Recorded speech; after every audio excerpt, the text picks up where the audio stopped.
Let us understand mental health and explore how we can take care of our emotional, psychological, and social well-being.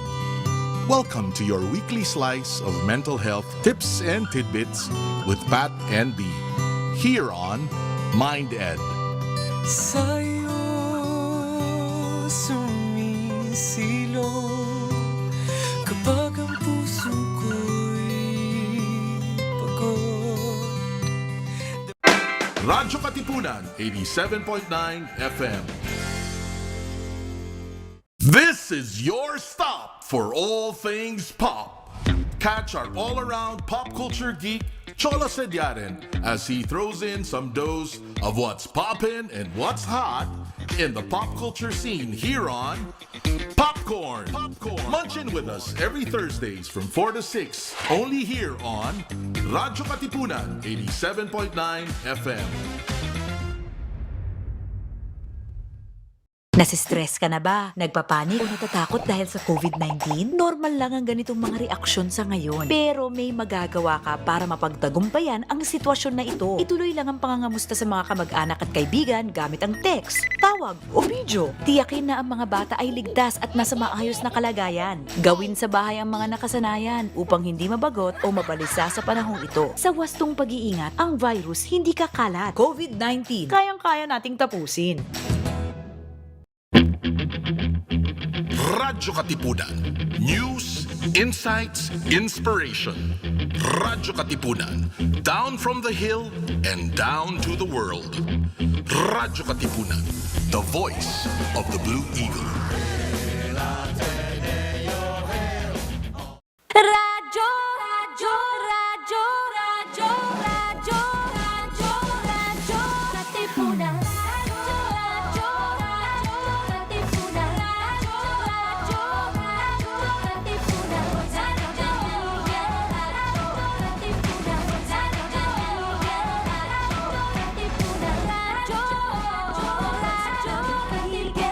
Radyo, Katipunan.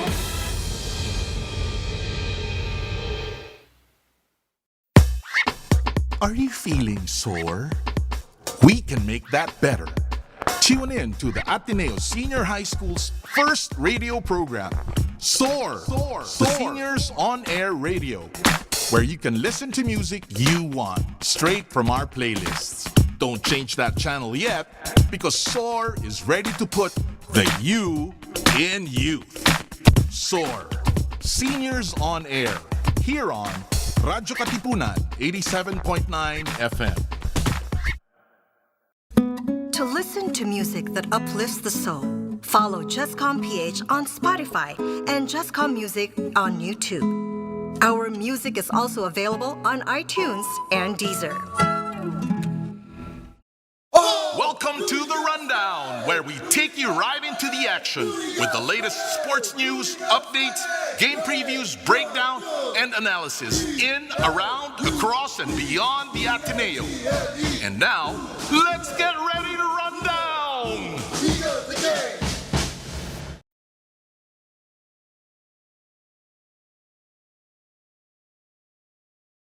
Radyo, radyo, radyo, radyo, radyo, radyo, radyo, Katipunan. Radyo, Katipunan. Radyo, Katipunan. Radyo, radyo, radyo, Katipunan. Radyo, radyo, radyo, Katipunan. The voice of the Blue Eagle, kami di mapipigil sa pagbabalitang tumpak at tama. Buhay atenista sa loob sa labas ng eskwela, ating ibibida lahat ng eskwela.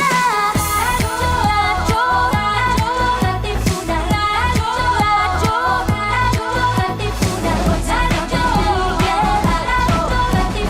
Radyo, Katipunan.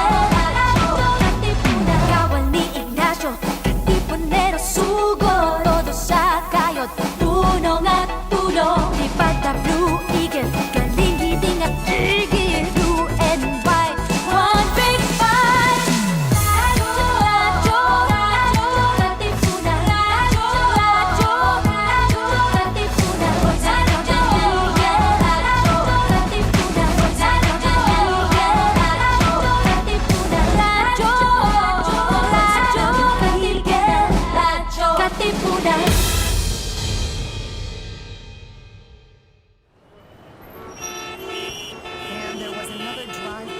fire we reported at the old fire hall is still burning out. Do you sometimes feel confused or lost in the complications and complexities of life?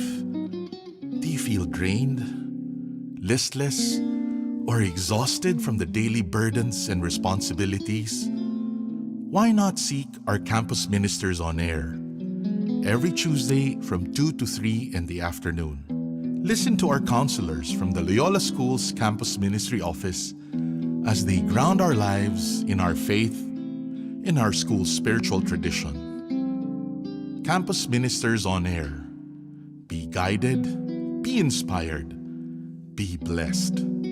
Listen to our Campus Ministers on Air. A grace-filled Tuesday afternoon, friends. Welcome to Campus Ministers on Air, the radio program of the Loyola School's Office of Campus Ministry, when we try to find God in anything and everything under the sun. I'm Jabog, Vasquez, Campus Minister for first-year students. And so we begin our episode with a prayer.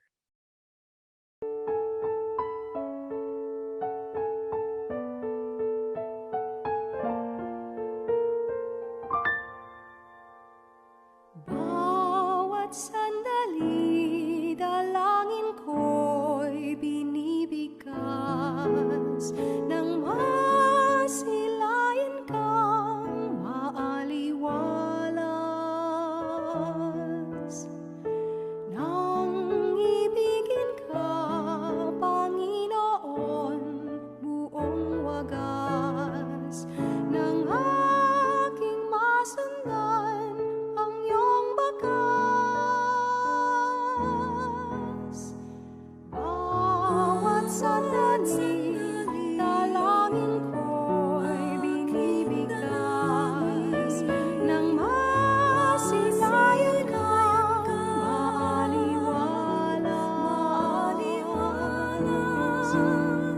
Nang ibigin ka, Panginoon, buong wagas, nang aking masundan ang iyong bakas.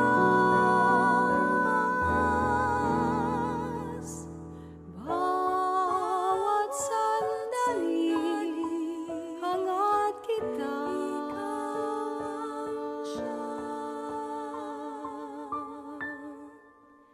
ang siyang landas.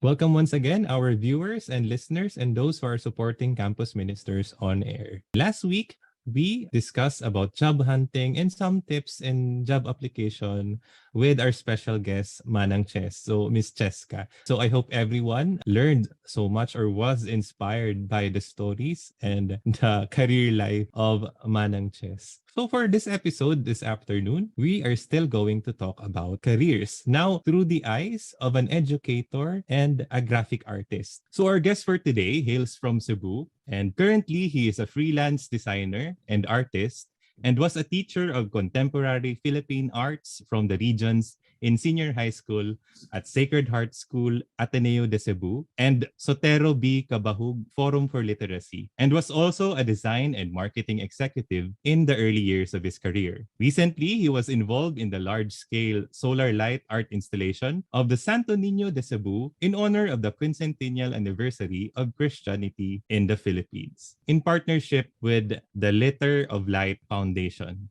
Friends, join me in welcoming Romuel Aloysius Apaya. Hi, so kumusta? Kumusta, Luis? Mabuti naman. Dito lang sa bahay most of the time. Currently, you're based in where?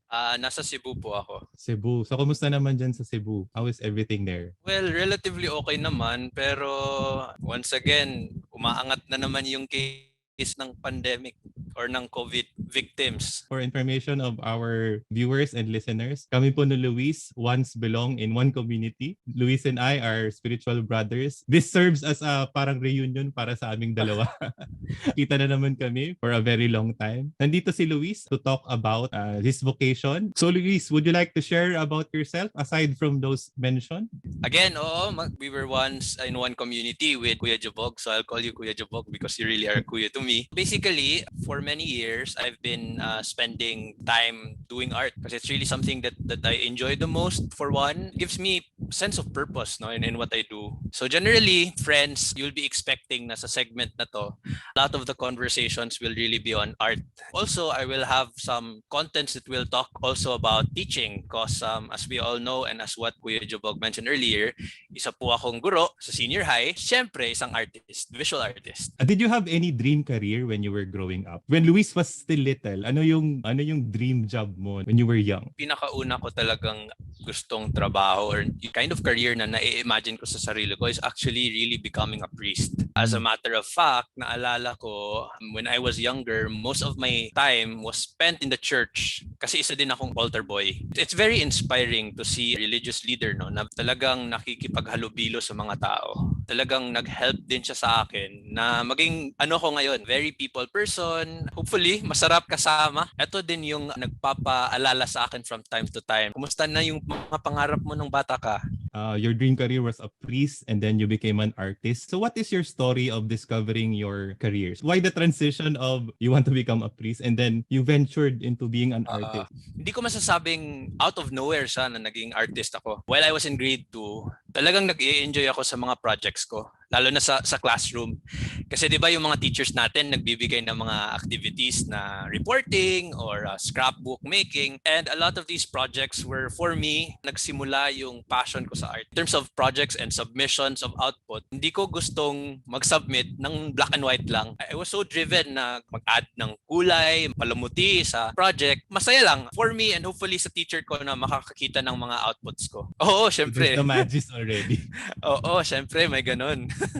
Na-develop siya nung high school, daming mga non-academic co-curricular activities. Play, mga tula, sabayang bigkas, yung mga ganung klaseng performances. And then it really developed that led me to identifying na, gusto ko talaga mag-art student. Nung college, pumasok ako sa UP Cebu, I took up fine arts program, majoring in studio arts. When we talk about career, hindi siya far from us. Especially, I would like to believe that some of our viewers are actually also considering ano bang magiging trabaho ko in the future. Spend some time and check on where you are right now, what you are good at, ano talaga yung mga bagay na nagpapasaya sa'yo sa buhay.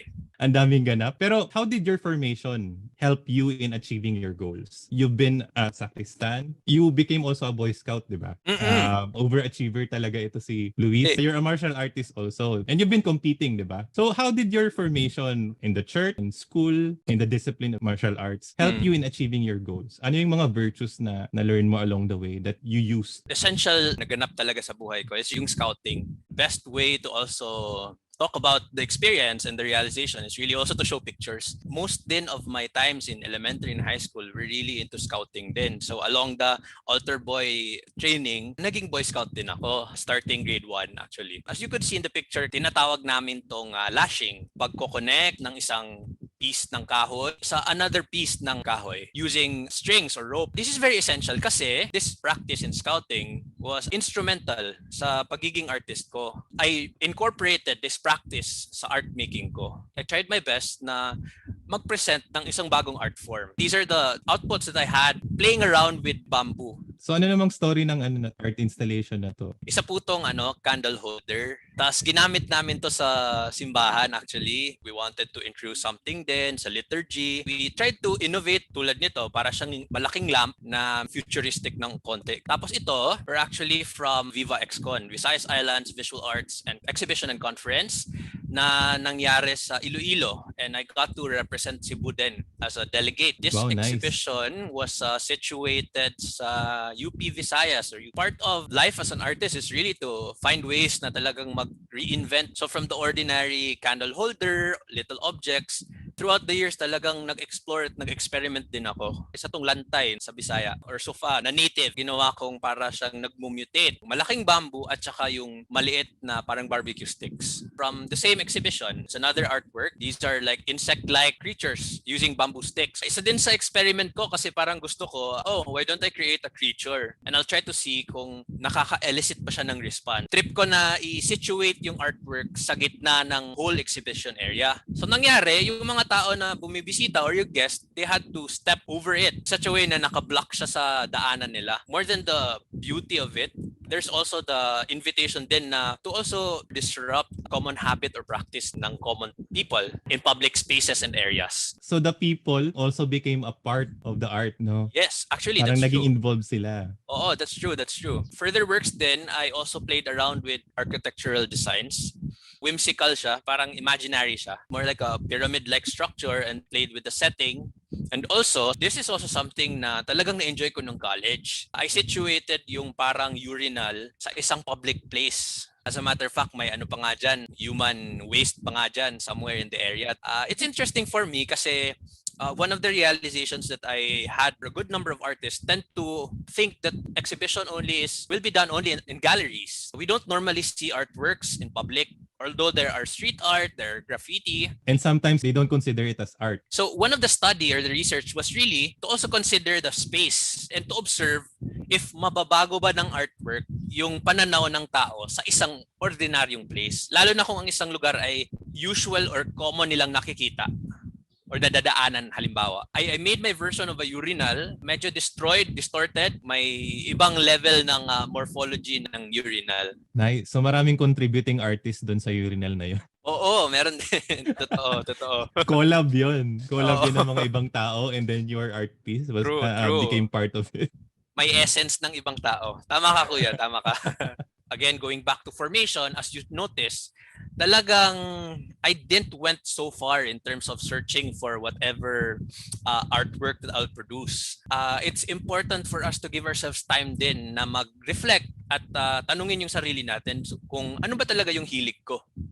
And fair enough, naitawid naman, I think, lalo na sa thesis, naitawid naman at napakita din naman na meron talaga siyang potential. I think the formation as a Boy Scout, as an altar server, formed you to become proactive. Yeah, I think that's what I can see. It made you give that magis in everything you do. Very evident naman no sa mga ginawa. Artist na artist talaga yung nakita ko sa mga gawa mo na to involve people. Now that we know how formation helped you in achieving your goals and then you showed already some of your artworks now, which is very impressive. Ano naman yung what do you find most fulfilling in your career? What gives you inspiration? So I think when we ask about meaning, the fulfilling part of our job, it's really for me to be able to engage with people. I think mas nabibigyang value ang art kapag napapag-usapan siya. And of course, conversations and dialogue cannot be done by only a single person. There's really a need to engage other people. What I think encapsulated the part of fulfillment really for me in the experience of being a teacher and an artist is really this picture. The engagements that I had when I was in a community, in the Arviso to be specific, we had what we call an apostolate activity. I was assigned in Payatas. One of the engagements na talagang sabi ko, nako, napaka-amazing ng experience na to kasi I got to work this time with the community. Iba siya somehow kasi in a way, informal yung setup. Now in this case, may isang object dyan sa picture na box. It was in this particular experience na I decided to initiate a certain project I call Blue Box Project. The funny thing about this is that one brother from a different community actually gave me that box. At sinabi niya na, Rom, may nakuha akong art materials sa bahay namin. Now, dahil wala nang medyo artsy sa amin, napag-isipan ko na ibigay sa'yo. So, tinanong ko sa sarili ko, ano kayang pwedeng gawin dito? Di naman ako mag-full-time artist sa Arviso. So, Lord, what are you trying to tell me? Or what is this for? Nag-surface yung idea na baka it was given to me, but it is not necessarily for me. It was given to me because I am tasked to share it to another community. And hence, naging Blue Box Project siya. So, nangyari sa Blue Box Project, sinasabihan ko yung mga bata na, okay kids, may box tayo ng art materials for siguro 10 minutes, kuha kayo dito and make sure na lahat ng mga bata dito sa community magkakaroon ng art material. Gagawa kayo ng artwork. On the next meetings, dumami yung mga students hanggang sa talagang makikita natin din yung progress ng mga bata. I would even give feedback after several minutes of working on their artworks. I would ring a bell and ask them, line up kayo at pag-usapan natin yung artworks ninyo. This is an apostolate activity, going back to what I've been repeating earlier, na God will really bring us and use our talents at the right moment. And in this case, biruin mo, I'm from Cebu, but I reached Payatas and then I was able to do what I love to do, which is really art and teaching. There were times na nagsha-sharing kami, nagbibigay ng advice din yung ibang mga bata sa kanilang mga kaibigan. So it's also a very good platform. Napapag-usapan yung likha nila at talagang nakikita ko na sadyang na-empower yung mga bata sa mga ginagawa nila. Your story is very inspiring kasi from being an artist, transcending to community service. Your being an artist did not end in the four corners of the room or in your canvas. It flowed to other people. Especially here sa mga bata, you also gave them a venue for them to exercise their creativity. There's really the invitation to go beyond din kung ano yung comfort zone natin. And in this case, we know that a good number of the population in Payatas is really poor communities. At least man lang sa mga little activities and little efforts na ganito, mai-inspire natin sila at mabibigyan natin ng hope. Pwede din kayong mangarap, pwede din ninyong panghawakan na yung mga ginagawa ninyo. Halimbawa, isang student doon na gumawa siya ng bahay, nag-spend siya ng maraming oras na iguhit, kulayan. Very concrete example of how Filipinos, even how young they are, really has a dream. It's really beautiful to be the observer of that. Malay natin, some of the students will become the next president, the next architect,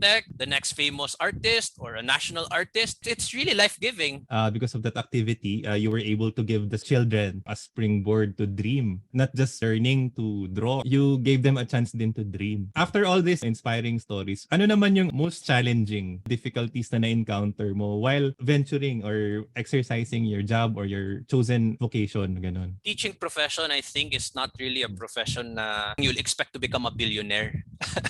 So, you have to be serious and committed to it. In general din naman, kahit anong career na pipiliin natin, hindi naman talaga always na masaya or always na maganda yung income, no?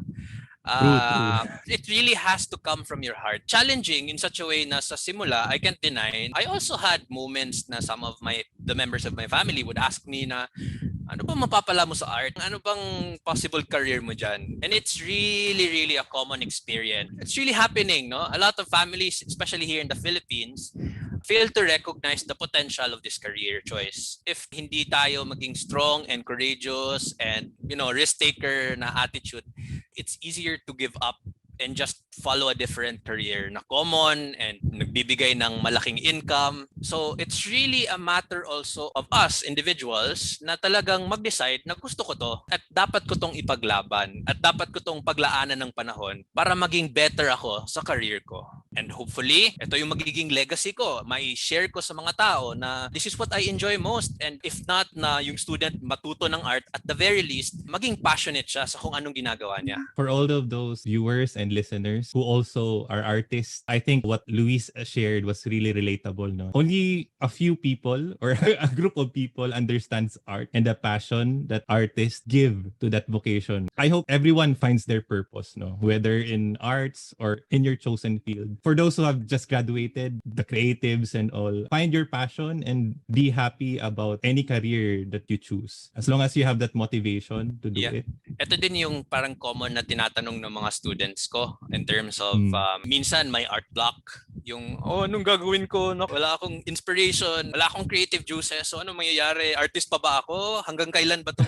Yung mga ganun questions. Basing on my experience, lalo na sa natutunan ko talaga sa Jesuit formation, no, na talagang when we think about transcendence, no, the ability of a person to really go beyond yung sarili natin at talagang maalala natin na yung mga likha natin is not entirely just for us, but also to be mindful na it also speaks of stories ng iba't ibang komunidad. Itong mga gawa natin na artwork ay nakakapag-contribute din sa isang kamalayan. May it be hopeful. Minsan, it's really the sad reality of our experience, most especially now in the time of pandemic. Sana it would really contribute to us becoming more mindful, that we also have a responsibility as artists, and hence, hopefully, it will address that problem of mental block. Did your Jesuit formation affected your view in any way? Definitely, especially in the creation of artwork, na that we become reflective also, observant of the situations that we're currently in. In a contemporary art sense, gone are the times na sadyang beauty lang yung labanan natin sa art, proportions, formalistic. There's this invitation for us to be conscious also of what is the message that we're trying to say or what's the concept behind this. And that adds the beauty to art itself. So now that we got to know about your artworks and how you define your creations, do you have any memorable experience while pursuing your career as an artist, as a teacher? When I was in college, nung patapos na yung semester, papuntang graduation na, panay banggit ako sa sarili ko na if ever I'm going to work for a company, I would prefer yung traditional art. Nagsettle din ako na talagang gusto ko yun, nag-enjoy ako doon. There's so much potential there. But then lo and behold, I ended up working for a graphic design company. Nung una sabi ko, nako, ayoko nang may mga masyadong gamit ng technology or computer kasi baka sumakit yung mata ko sa kakatrabaho, and it wasn't something that I thought of na papasukan ko. But I would like to believe na God also led me to that path. Not because it's something that I like or something that I wanted, but certainly something that I need. There's a certain practice and habit and mentality na sadyang hindi mo makukuha from elsewhere. Na nandun lang talaga sa system na yung medyo corporate din. There's a certain training, way of doing things, method of dealing with people. It was very, very helpful to move forward and really level up on my skills. I'm not saying na expert na ako sa graphic, no? There's still a lot of things to learn about it. But then again, I would like to believe I already have adequate knowledge of the graphic industry. Ano naman yung memorable experience mo as an educator? One time, nasa hallway ako ng Ateneo de Cebu. One of the student, patapos na kami ng first semester noon. One of the student na magiging student ko for second sem went to me and personally asked, "Sir, paano ba to? Hindi ako marunong mag-drawing, wala talaga akong skill sa art. Paano ako magsusurvive sa class mo?" Natigilan din ako. Sabi ko, oh my God, paano ko to i-address? And out of nowhere, may isang student na student ko ng first sem, biglang dumaan sa hallway na parang na-overheard niya yung our conversation with that student. Sabi niya,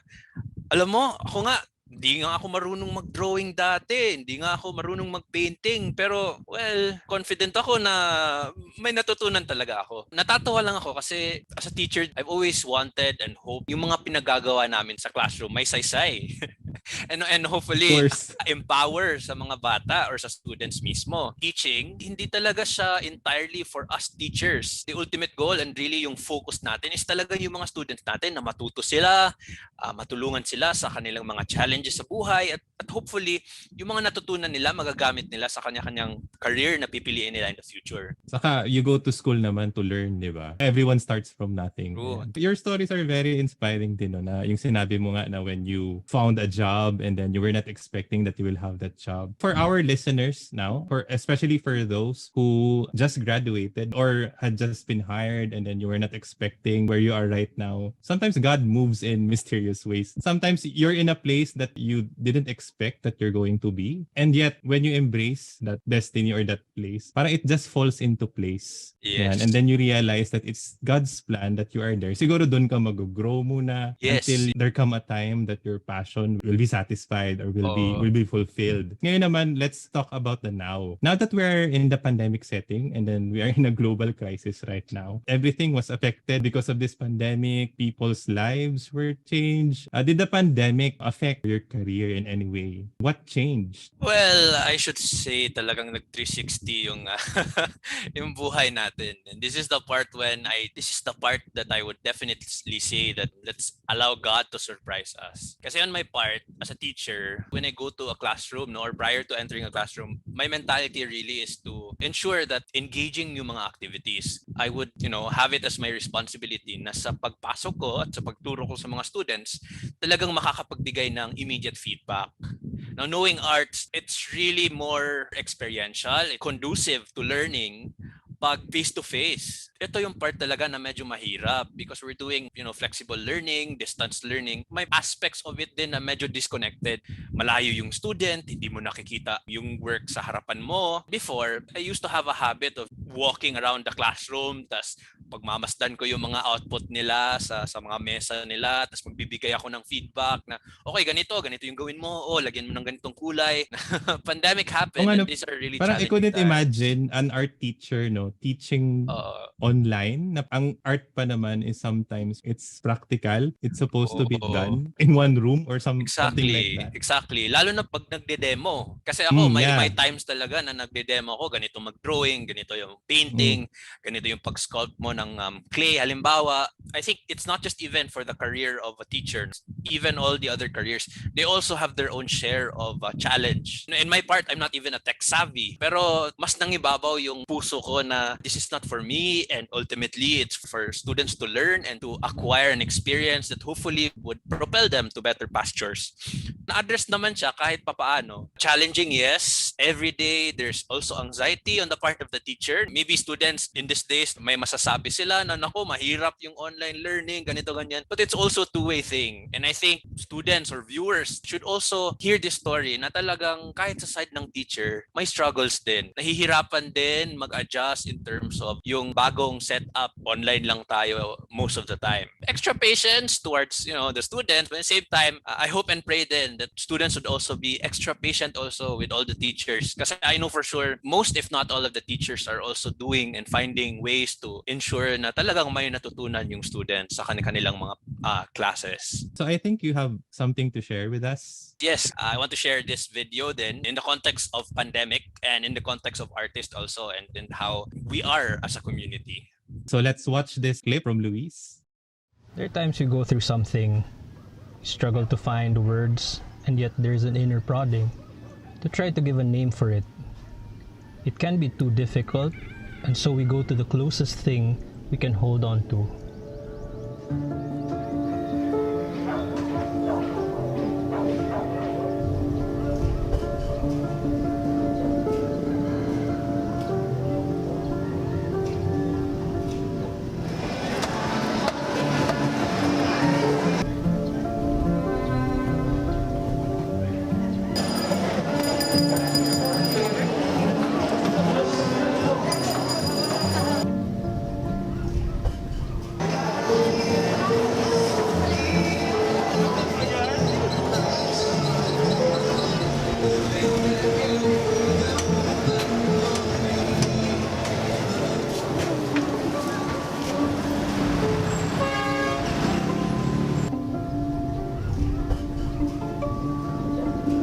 This is Liki, Cebuano visual artist and teacher.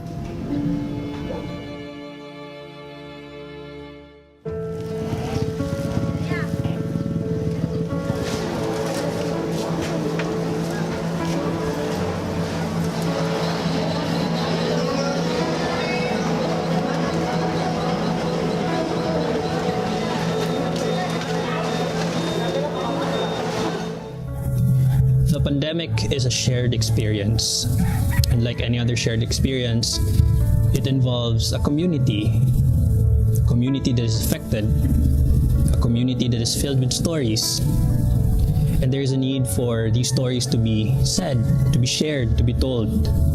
And platforms like literary compositions, poetry, and even visual art is a good mechanism to express these sentiments.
People tend to think that art is just limited to the artist and the artist's work.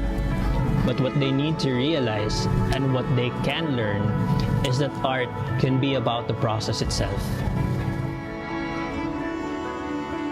And just as the pandemic is a shared experience of uncertainty, the process of making art likewise involves not just the artist, but the community and the surroundings that the artist is part of.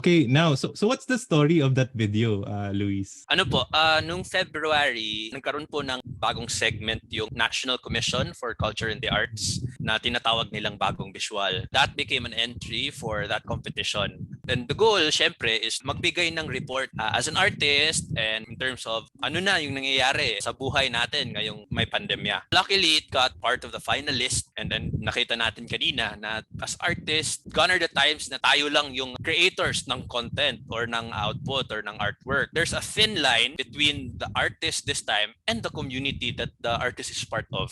Nakita natin doon na even our conversations, even yung saan galing yung material, it would contribute to the story of the final output. And it's so beautiful. A lot of times, because of this pandemic experience, sadyang it's so easy to think na nag-iisa tayo sa panahong ito kasi nasa loob tayo ng bahay, limited yung movement natin kasi hindi tayo nakakalabas, may mga daming restrictions. But if we consider and think of a bigger picture, talagang there's no such thing as a man in an island. There are influences, there are stories na part of it, there are even certain insights and realization that surfaces after a communal experience. It becomes relatable kasi lahat naman tayo, di ba, nahirapan sa pandemya. I certainly have faith, no, that people will find a way to move forward despite these challenging times. Kahit may restrictions, I would like to say na nag-i-improve din naman yung creativity ng mga tao. Nagiging innovative, nagiging resourceful. Kahit nga sa paggawa ng art, minsan lumalabas na yung mga creative juices, no? As a matter of fact, may isang araw, tumitingin-tingin lang ako sa Facebook, tapos may nakita akong isang artist na dahon yung gamit niya, gumagawa siya ng portrait. So, it's really beautiful. I'm not saying no na walang bad experience. I'm not saying na walang anxiety and fear. Pero what I'm trying to say is also, kalakip din naman to talaga ng buhay natin na may mga hardships. I think batayan din ito. Because actually, this pandemic experience will also purify our intentions. Ano ba talaga yung gusto natin? Ano ba talaga yung magpo-persevere kahit ganito yung current situation or condition natin? Dahil sa pandemya, mas lalo kong nakilala yung sarili ko na talagang gusto kong maging artist. At because I like to become an artist, I have to put an effort. I have to think of it daily. Hindi pwedeng, okay, artist ako on a Sunday kasi wala akong ginagawa, pero on other days, ibang tao ako. No. So that's the invitation then. While there's still pandemic and we are restricted and limited, let's all concentrate on what we are good at and develop it on our own level. Once the pandemic is over, I hope and pray na meron na din tayong mga na-acquire na skills na for sure hindi natin na-acquire nung wala pang pandemya.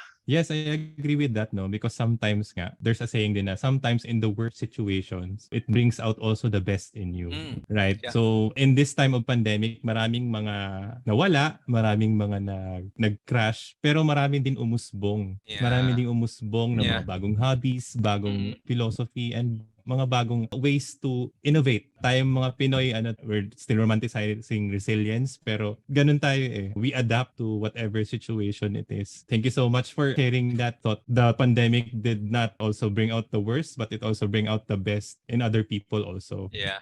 Just a final thought na lang. So what would you like to say to our young graduate na who may be searching for what they desire for their career, especially in pursuing a teaching career or as an artist? There will be a lot of things na uncertain. And for sure, matatakot din kayo. Kasi sa naalala ko, takot na takot ako. Hindi ko alam kung anong mangyayari. Saan ako mapapadpad? Anong job yung makukuha ko? Kahit as simple as magkaka-income kaya ako.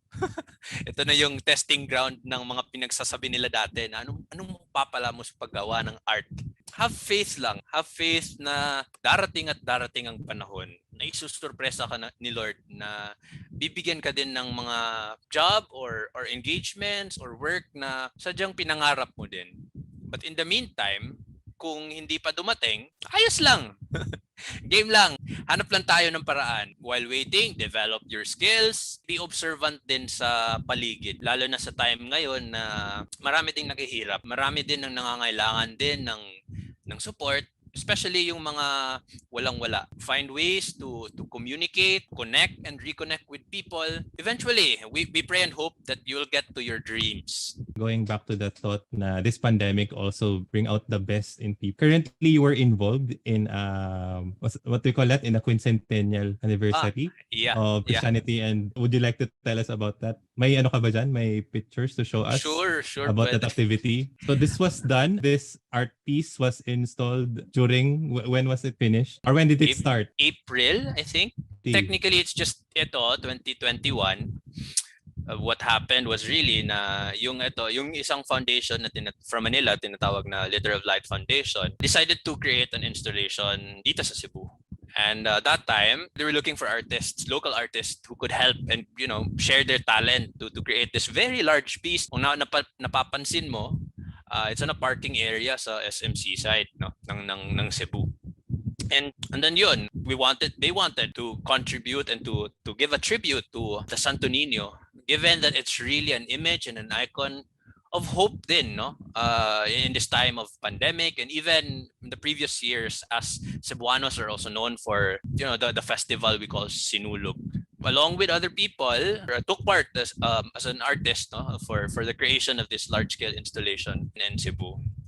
So this was a drone's view. Yeah. And what are those lights made of? Ano sila? They actually have this like a pipe, ilaw na parang may mechanism sila na napapaloob sa isang pipe na parang unconventional siya na object, I'm not so particular with how it works, but then again, solar siya. Meron silang kinakabit na wire na may parang may maliit na solar panel.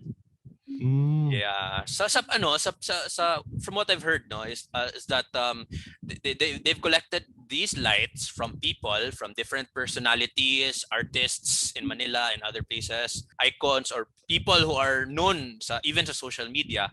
And then their ultimate goal really is, after nila makolekta, syempre ganito, gumagawa ng artwork at binibigay nila ito sa mga communities, lalo na yung mga wala pang ilaw. It's also very symbolic na naging using that one piece of light, naging Santo Niño siya. So the lights that were used in this artwork installation are also the same lights that they distribute to people who have no access to to light.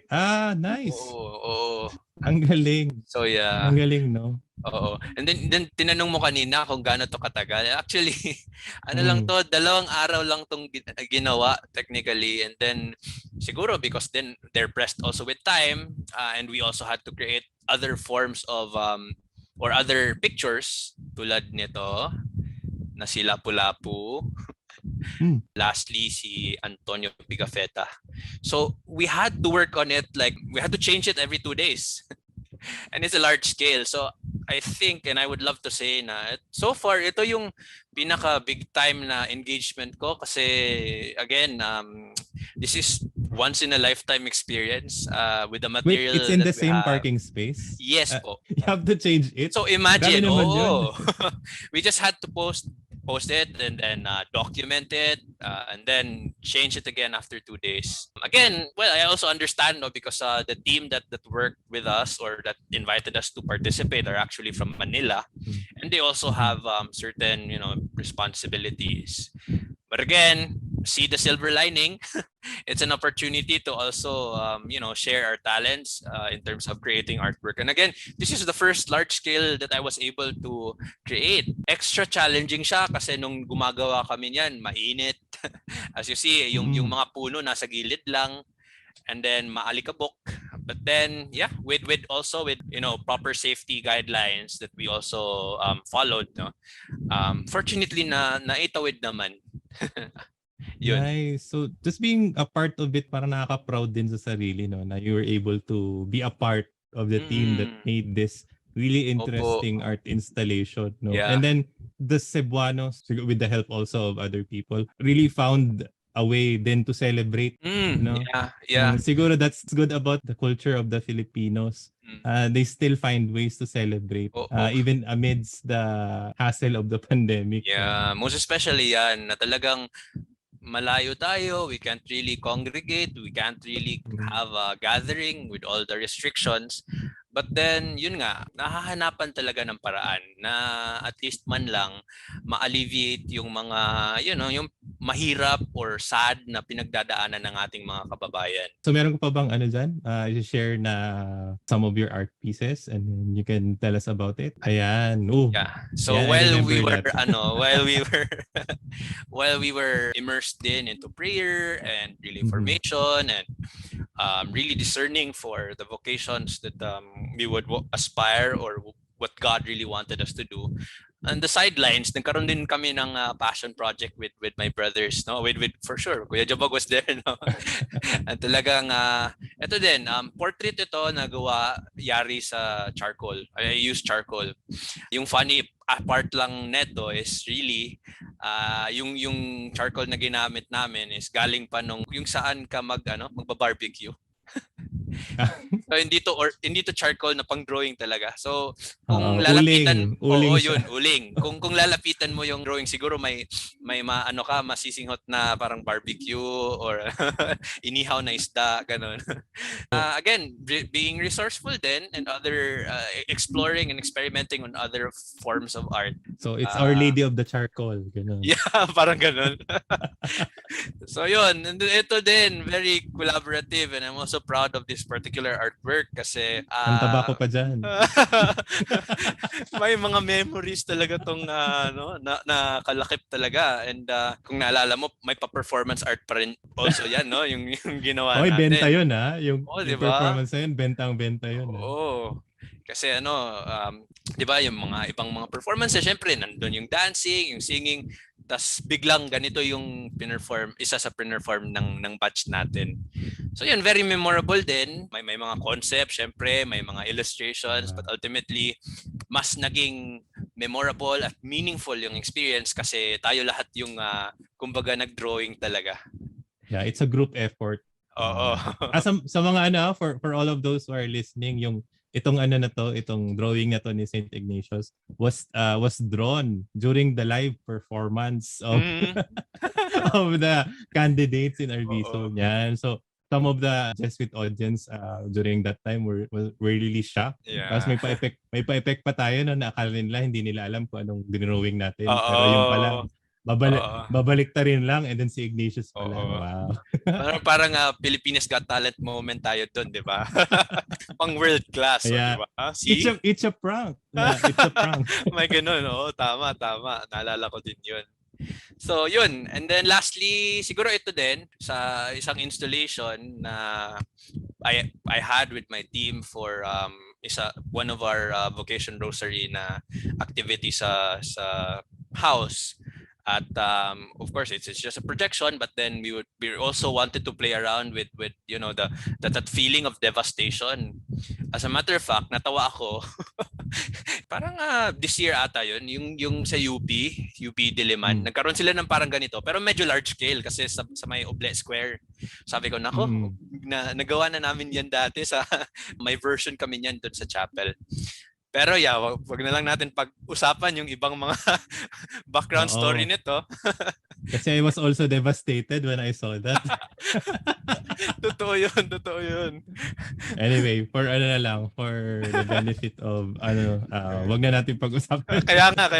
So focus na lang tayo na parang apparition ng Our Lady of Fatima sa ibabaw ng mga mga rec or mga pile ng upuan. Shadow po yan for all of those who are viewing our live stream. That image of the Mama Mary is a shadow, right? Yeah. It's just a projection of a shadow. Yan. So it's really good. Visually, it's really good. But theologically, it's Ibang story na. Okay na tayo. Okay na tayo po. Okay, sige. So yun. Meron pa ba? Meron pa bang ibang pictures dyan that you would like to share? Well, siguro ito lang din. Kasi these are not art pictures this time, but gusto ko lang din i-share kasi talagang dito lang galing lahat ng mga teaching vocation ko na masasabi ko talagang nagsimula lahat. These are my students, and again, dito nagsimula ng lahat ng passion ko sa pagtuturo. Yung first batch ko of students na habang nasa Sacred Heart School at Ateneo de Cebu ako. At yun, mga snippets lang ng experiences ko doon with all of my beloved students. Shout out pala kung may mga former students ako na nakakita ng video na to. Sadyang again, these patag are na lang, patag. Oo. And my fellow, my colleagues sa Ateneo. Hi din sa Joyce Force. Yun yung palaya or tawag namin sa group namin or batch namin. So yun, yeah. Lastly, we also made a speed painting of Father Manny, Reverend Father Manny of the Society of Jesus na isa na Father President namin sa institusyon ng Sacred Heart School Ateneo de Cebu.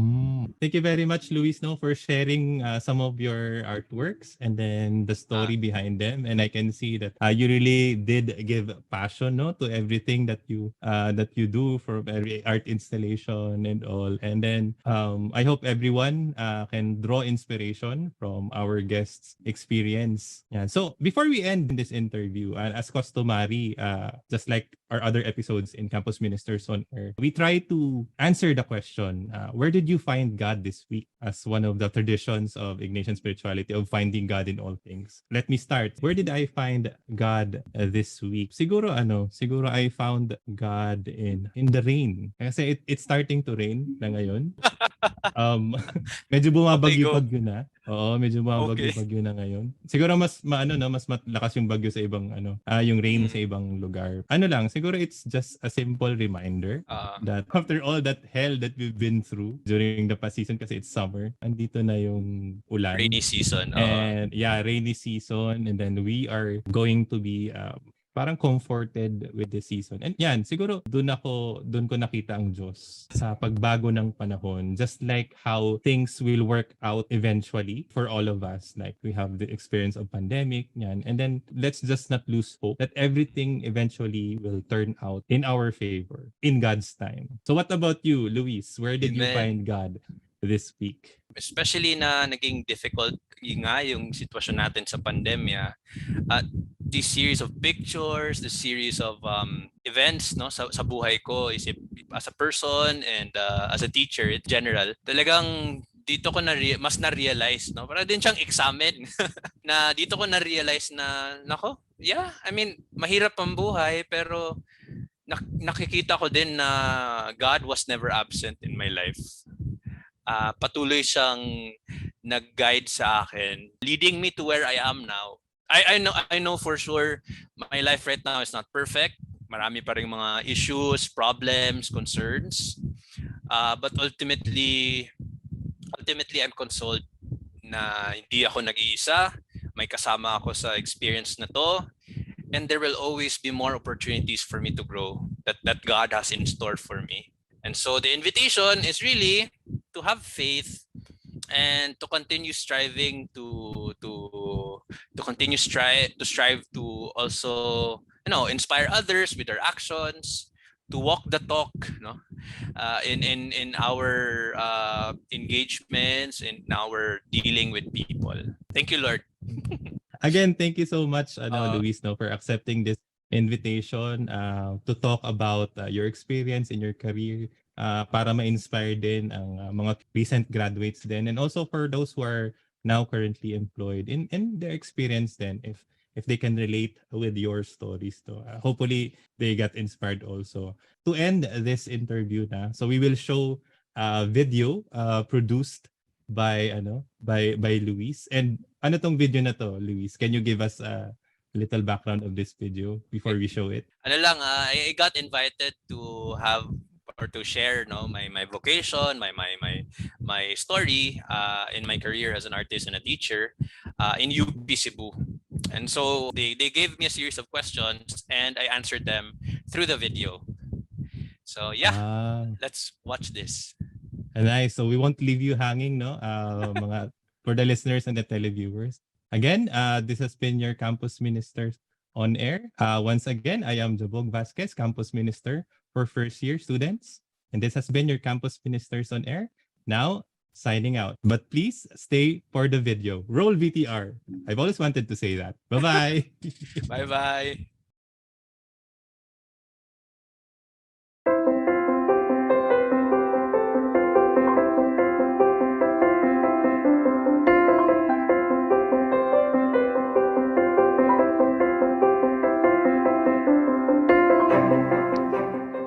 Hi, we're currently here inside the campus of Sacred Heart School Ateneo de Cebu, where I think the seeds of my teaching vocation and career as an artist have been planted.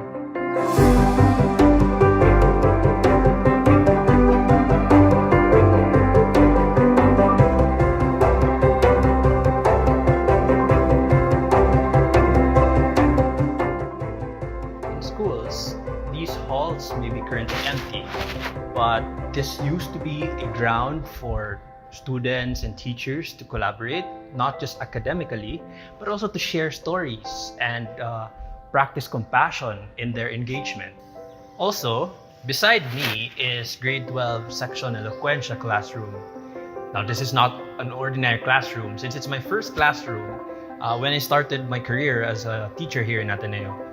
Now, a lot of stories of failures, of laughters and tears were made in this classroom. As a matter of fact, I could clearly recall the many times that my students would cry over failures in exams. And mind you, we remember that since this vocation also involves transforming the character of our students, we also help them, we assist them, we scaffold them in these difficult times so that hopefully they become better citizens of this country.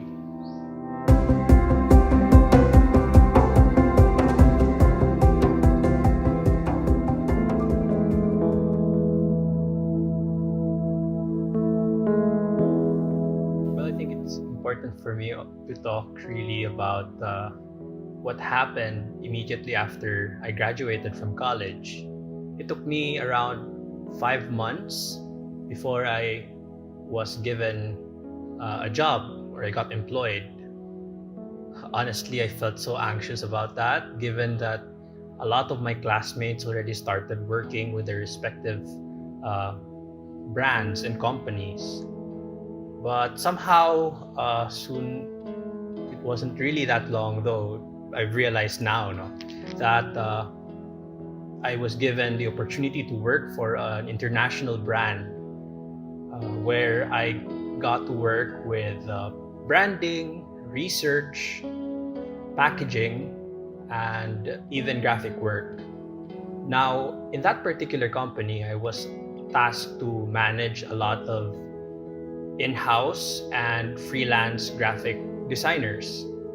What I did enjoy and love about that job was that, of course, I get to work with people, which I really am fond of doing. In this job, I also get to improve how I deal with people, especially people with different walks of life, given that you don't really get to do a face-to-face engagement with artists. So it is in this particular company that I also get to improve my communication skills, my ability to interpret what the client wants to accomplish as they have given me a brief of their projects.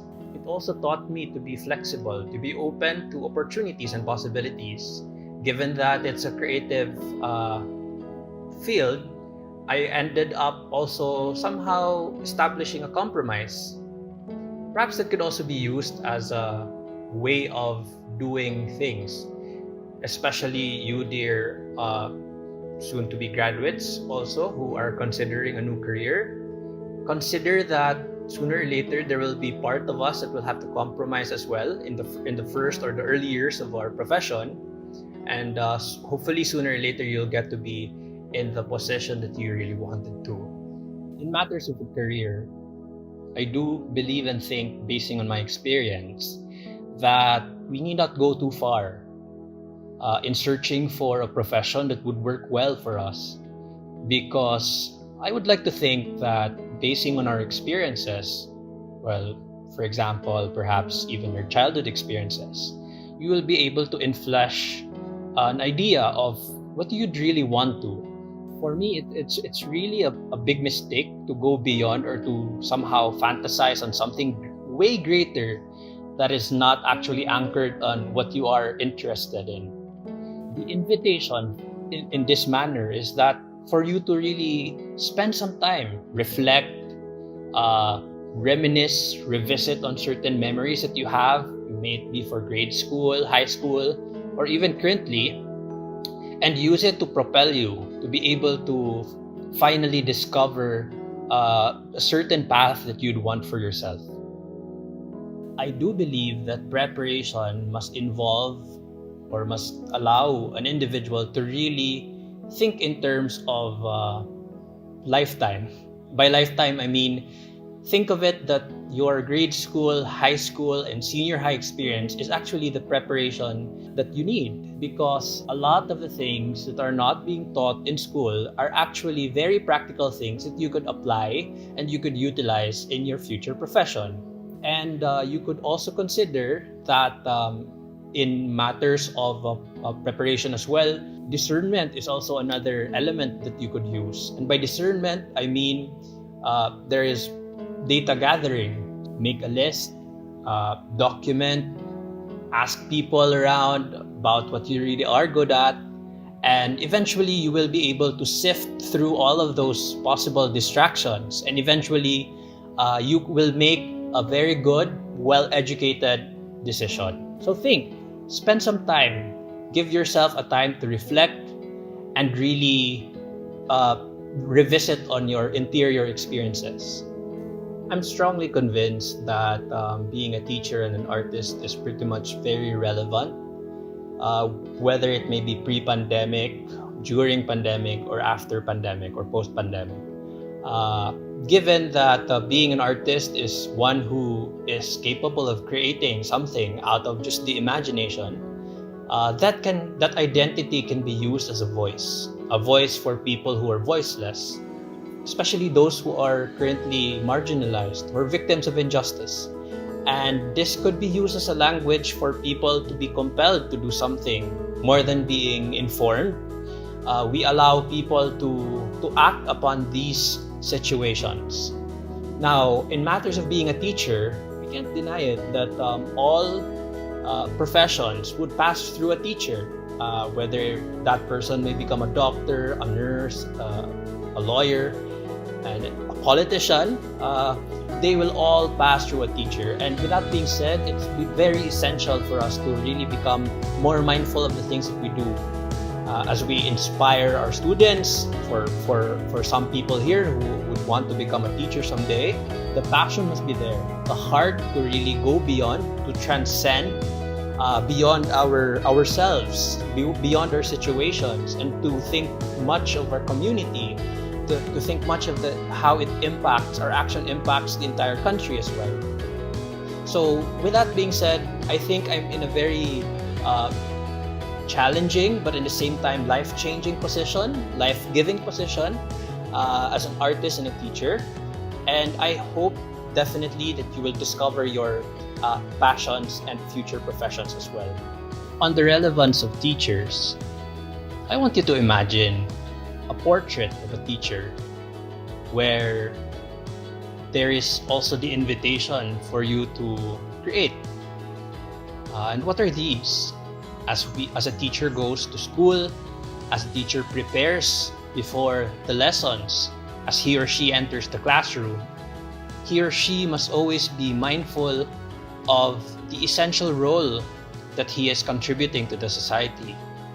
As he helps and assists in the molding of the students, may he also be inspired to think that every child is special and important, that in their lives, the teacher's portrait may be a source of hope, an image of a better tomorrow. This is Romuald Apaya, 1120078, visual artist, Philippine Contemporary Arts from the Region's teacher.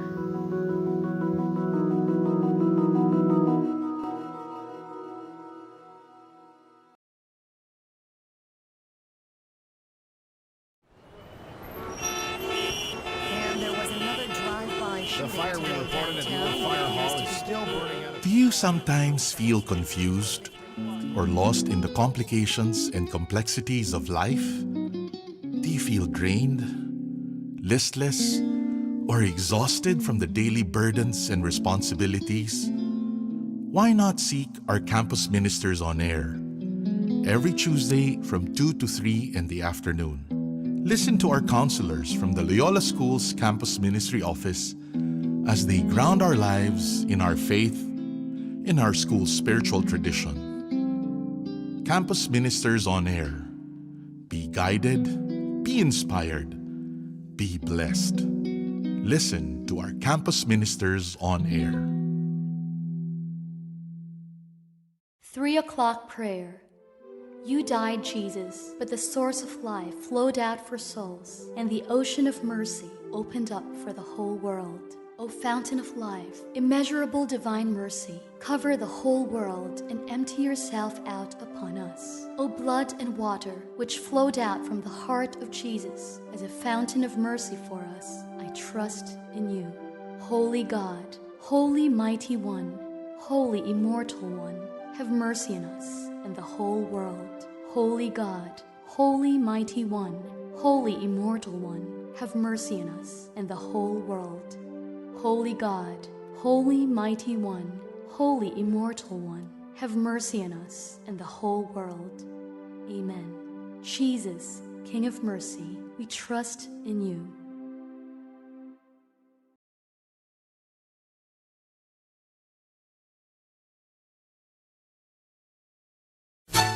Radyo-Katipunan. News, insights, inspiration. Radyo-Katipunan. Down from the hill and down to the world. Radyo-Katipunan. The voice of the Blue